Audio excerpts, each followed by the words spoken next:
الحمدللہ رب العالمین والصلاة والسلام علی سید الانبیاء والمرسلین اما بعد فاعوذ باللہ من الشیطان الرجیم بسم اللہ الرحمن الرحیم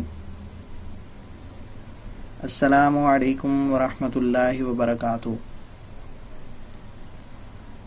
پیارے مدنی منو، آج ہم کلاس 7 کی اسلامیات کا سبق عقیدہ رسالت پڑھیں گے۔ امید ہے آپ تمام مدنی منوں کے پاس کتاب، قلم اور کاپی وغیرہ موجود ہوں گے۔ اگر نہیں ہے تو جلدی سے لے آئیں۔ پیارے مدنی منوں، اسلامی عقائد میں عقیدہ توحید کے بعد اہم ترین عقیدہ رسالت ہے۔ اب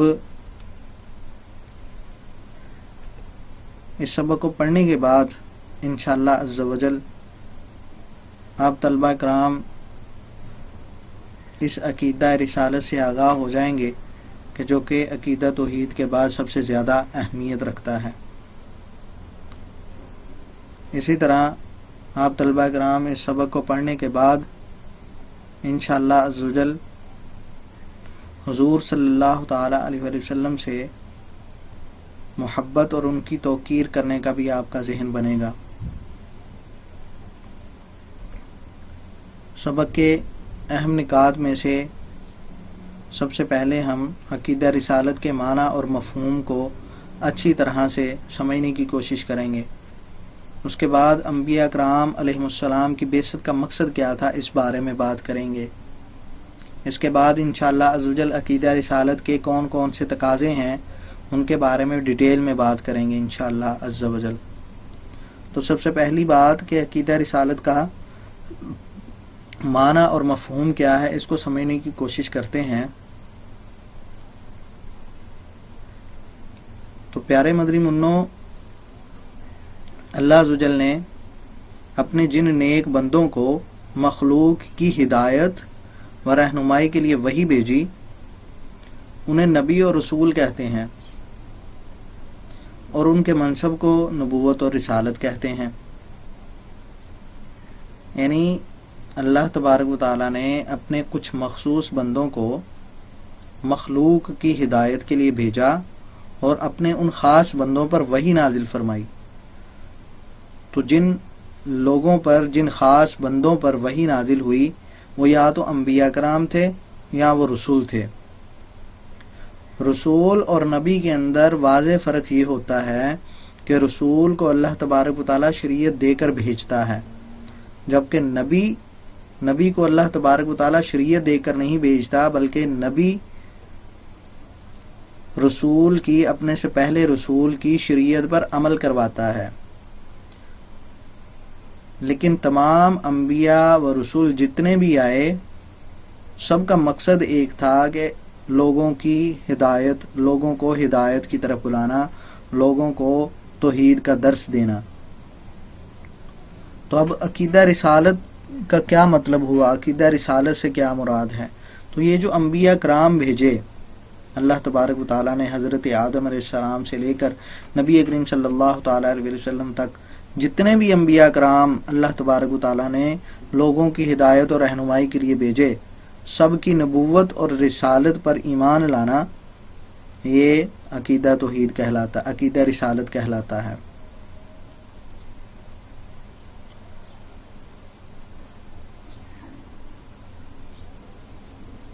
تو انبیاء، اب امید ہے آپ کو سمجھ آ گئی ہوگی کہ عقیدہ رسالت کا معنی اور مفہوم کیا ہے۔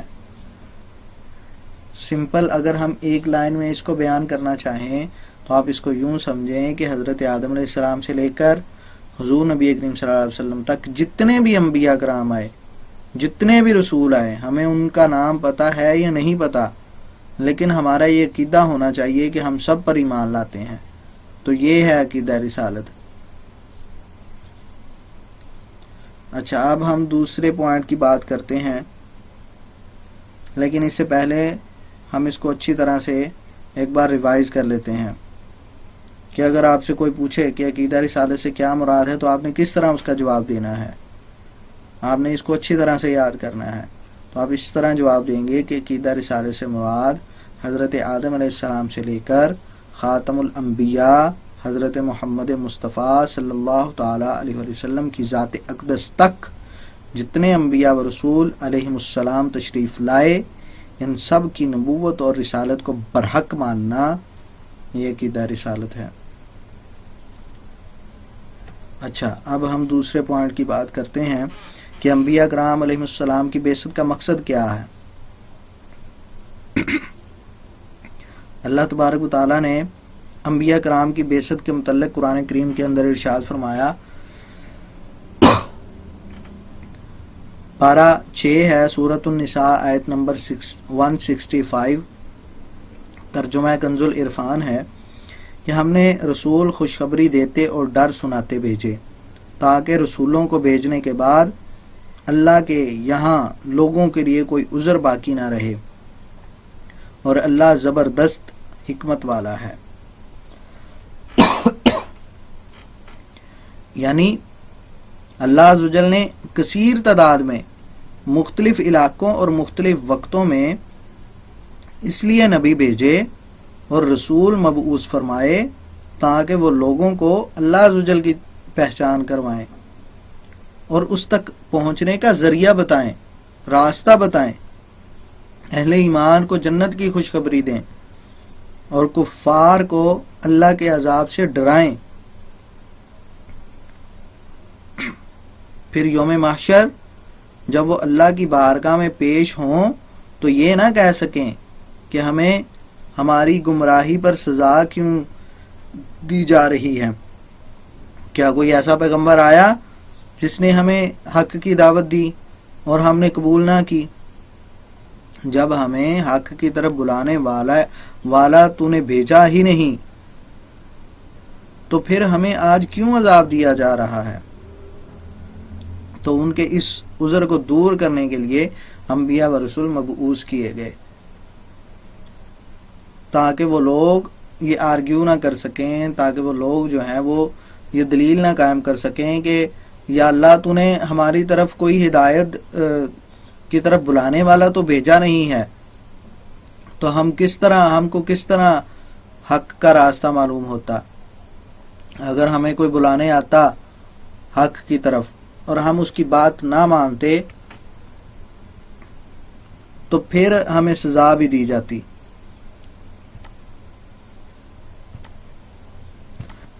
لیکن ہماری طرف تو کوئی حق کی طرف بلانے والا ہی نہیں آیا، تو ان کی اس دلیل کو، ان کے اس بہانے کو ختم کرنے کے لیے اللہ تبارک و تعالیٰ نے مختلف قوموں کی طرف مختلف ادوار میں انبیاء کرام بھیجے تاکہ وہ ان کو اللہ عز و جل کی پہچان کروائیں، اس تک پہنچنے کا راستہ بتائیں اور ان کو بتائیں کہ اگر اللہ تبارک و تعالیٰ کی اطاعت و فرما برداری نہیں کرو گے تو تمہیں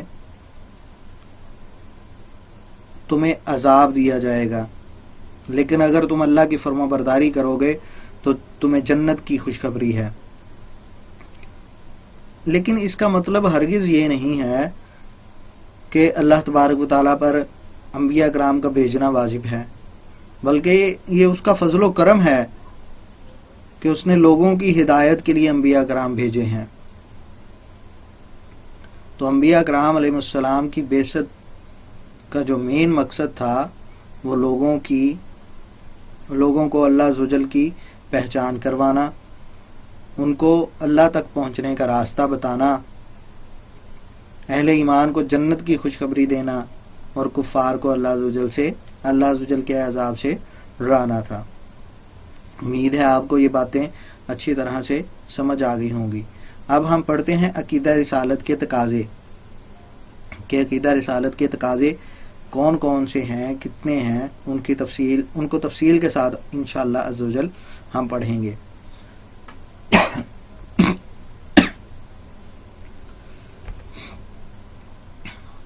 تو پیارے مدنی منوں، عقیدہ رسالت کے بے شمار تقاضے ہیں، لیکن ہم چند تقاضوں کے اوپر مختصراً بات کریں گے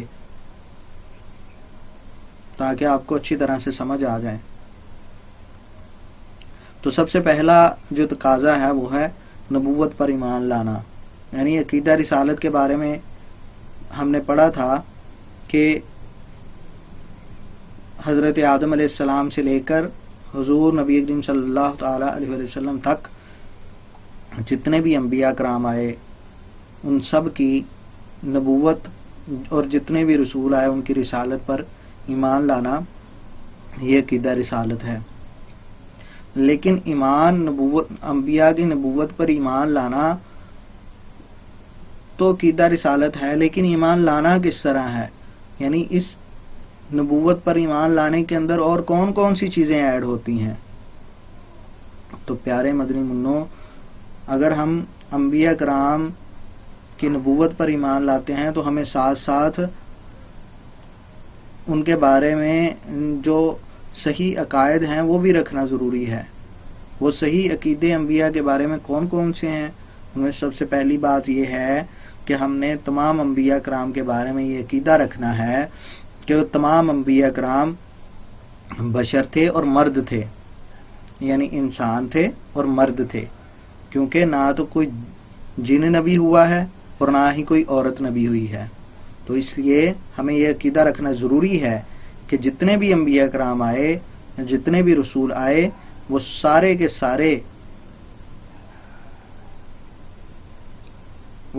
سارے مرد تھے، بشر تھے اور مرد تھے۔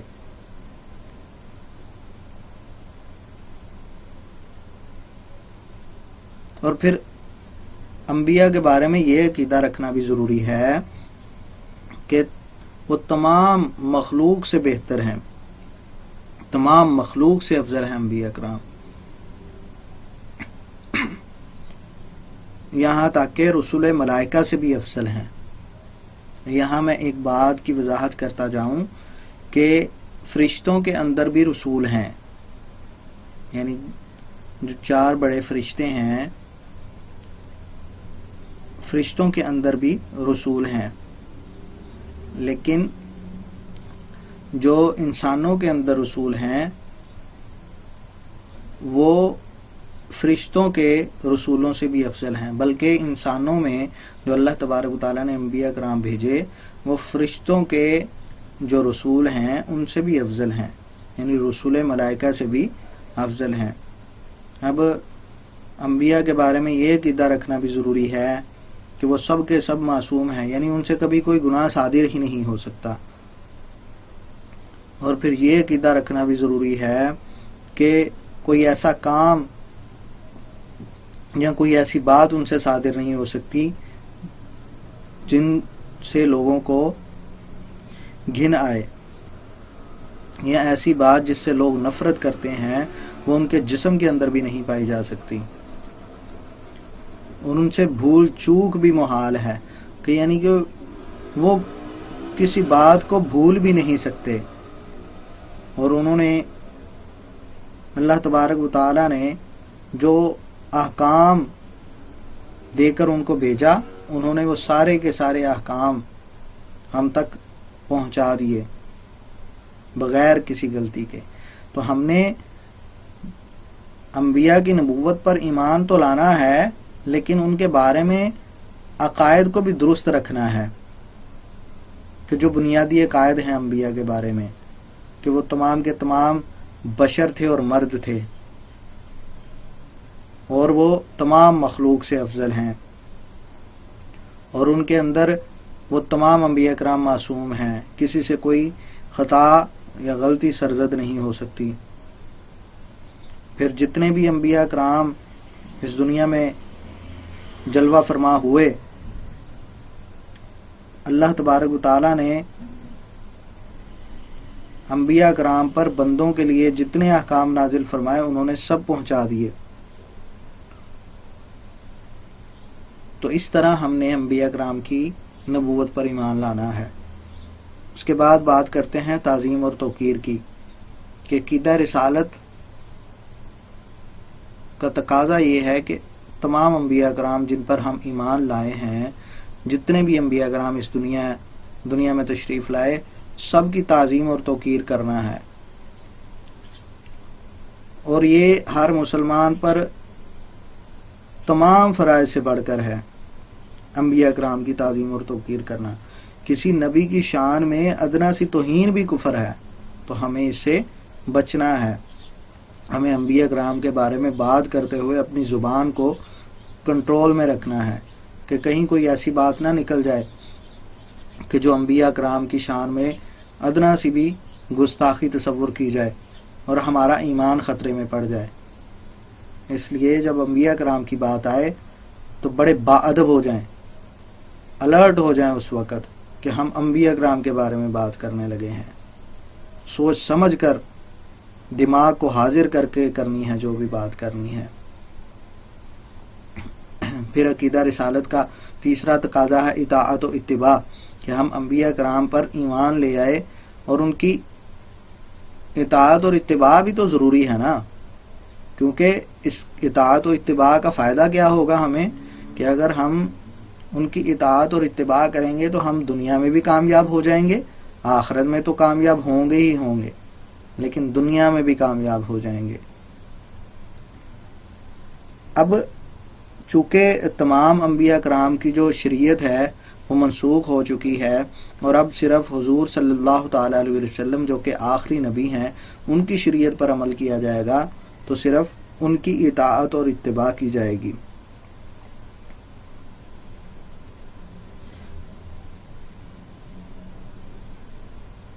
اللہ تبارک و تعالیٰ نے اطاعت و اتباع کے بارے میں قرآن کریم کے اندر بھی ارشاد فرمایا۔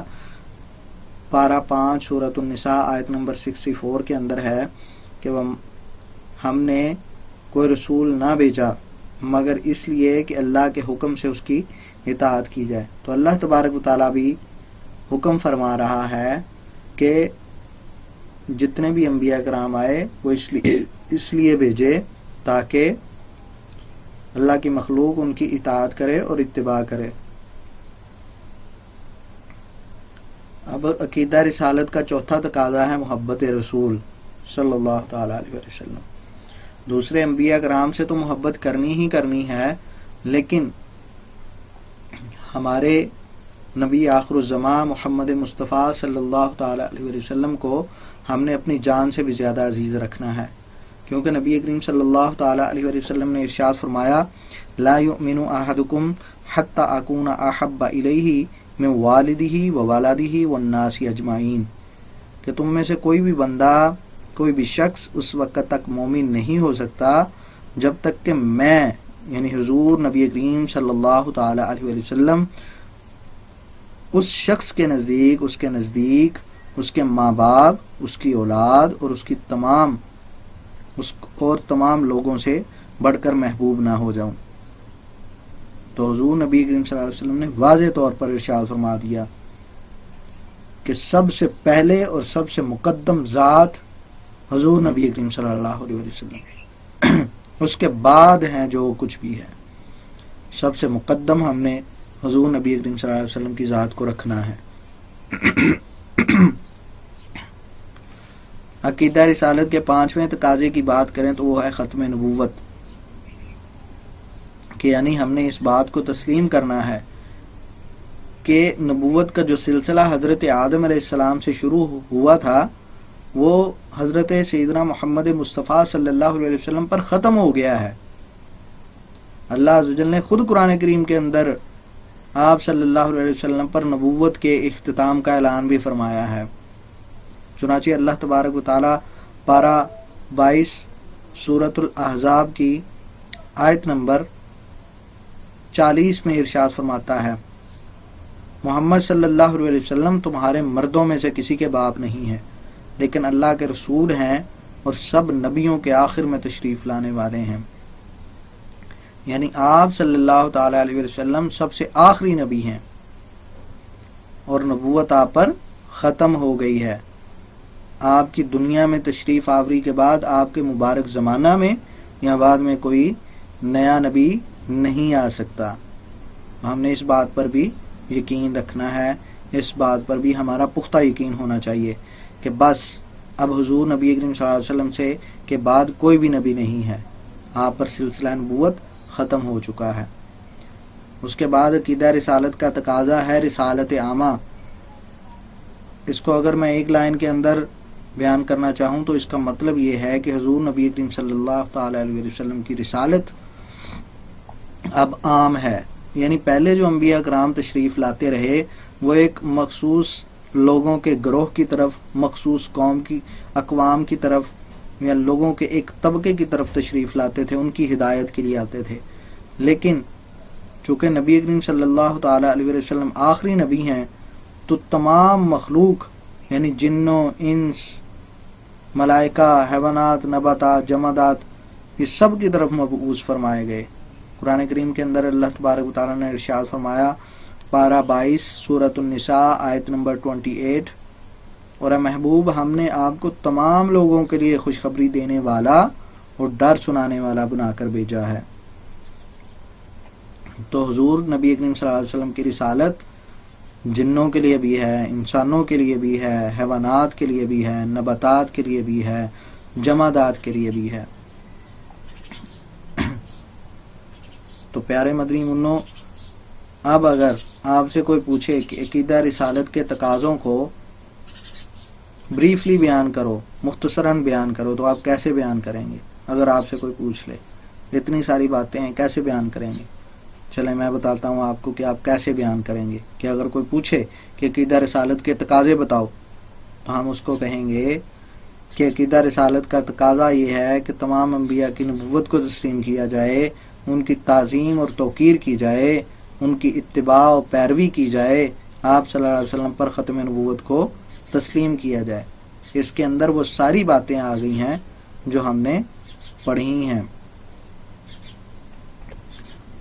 محبت رسول کے بارے میں بھی ہمیں پتہ ہونا چاہیے کہ ہر بندہ مومن کے لیے ضروری ہے کہ وہ انبیاء اکرام علیہ السلام سے محبت کرے، نیز حضور صلی اللہ علیہ وسلم سے اپنی جان و مال اور آل اولاد سے زیادہ محبت کرے اور اپنے قول و فعل سے محبت کا اظہار بھی کرے. یہاں ایک بات ضروری ہے کہ ہم نے محبت تو کرنی ہے حضور نبی کریم صلی اللہ علیہ وسلم سے، لیکن ہمارے اقوال و افعال سے اس محبت کا اظہار بھی ہونا چاہیے.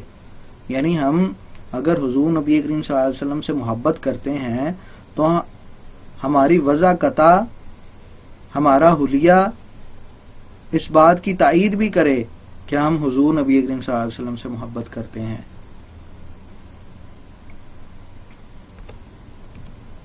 ہم نے رسالت عامہ کے بارے میں پڑھا تھا کہ اگر آپ سے کوئی سوال کرے کہ رسالت عامہ سے کیا مراد ہے تو کیسے جواب دیں گے آپ اس کو؟ آپ کہیں گے کہ ہمارے نبی صلی اللہ علیہ وسلم سے پہلے تشریف لانے والے انبیاء کرام علیہ السلام کی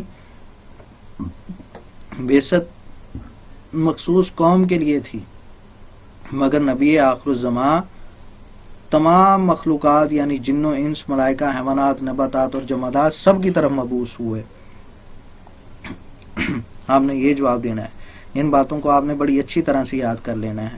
تو آئیں ذرا جائزہ لے لیتے ہیں کہ ہم نے کون کون سی باتیں آج پڑھی ہیں. سب سے پہلے ہم نے یہ بات پڑھی کہ عقیدہ رسالت جو ہے وہ عقیدہ توحید کے بعد سب سے اہم ترین عقیدہ ہے. پھر ہم نے پڑھا کہ عقیدہ رسالت سے مراد کیا ہے. عقیدہ رسالت سے مراد تمام انبیاء و رسول علیہم السلام کی نبوت و رسالت کو برحق ماننا ہے. پھر ہم نے پڑھا کہ عقیدہ رسالت کے تقاضوں کے بارے میں پڑھا کہ عقیدہ رسالت کا تقاضا ہے تمام انبیاء کرام کی نبوت کو تسلیم بھی کیا جائے، ان کی تعظیم اور توقیر کی جائے، ان کی اطاعت، اتباع و پیروی کی جائے، آپ صلی اللہ علیہ وسلم پر نبوت، ختم نبوت کو تسلیم بھی کیا جائے. پھر ہم نے یہ بھی پڑھا کہ انبیاء کرام کی تعظیم اور توقیر ہر مسلمان پر فرض ہے، بلکہ تمام فرائض سے بڑھ کر ہے. کسی نبی کی شان میں ادنا سی گستاخی کرنا بھی کیا ہوتا ہے؟ کفر ہوتا ہے. پھر نبی کریم صلی اللہ علیہ وسلم سے محبت کے بارے میں پڑھا کہ تم میں سے کوئی اس وقت تک مومن نہیں ہو سکتا. حضور نبی کریم صلی اللہ علیہ وسلم نے فرمایا کہ تم میں سے کوئی اس وقت تک مومن نہیں ہو سکتا جب تک کہ میں اس کے نزدیک اس کے ماں باپ، اس کی اولاد اور تمام لوگوں سے بڑھ کر محبوب نہ ہو جاؤں. تو ہم نے حضور کی ذات کو سب سے مقدم رکھنا ہے. اور پھر آپ صلی اللہ علیہ وسلم کی تعلیمات پر عمل کرنے کے علاوہ کامیابی تک پہنچنے کا کوئی اور رستہ نہیں ہے. ہم نے حضور کی اطاعت و اتباع کرنی ہے. تو پیارے مدنی منو، آپ نے اس سبق کو اچھی طرح سے یاد کرنا ہے، اس کو بار بار پڑھنا ہے اور اچھی طرح سے یاد کر کے اس کو اپنی کاپیوں کے اوپر بھی لکھ لینا ہے.